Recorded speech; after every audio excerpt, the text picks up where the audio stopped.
to make this spaceship, on your doodle card, you're going to follow along.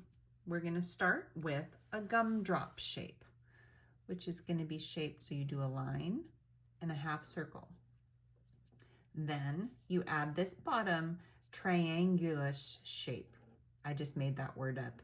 Actually, I stumbled as I said the word.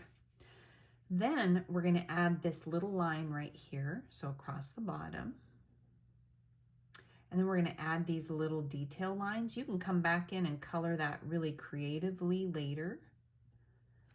And then once you catch up to here, so you've made your gumdrop and you've made this bottom shape, kind of like the bottom of a trapezoid, then you can add your antenna by doing a straight line with a circle on top.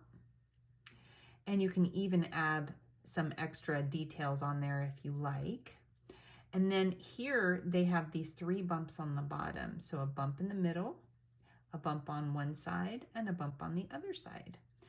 And these are either lights or traction rays or anything that you can imagine. So you did it. You just drew this spaceship.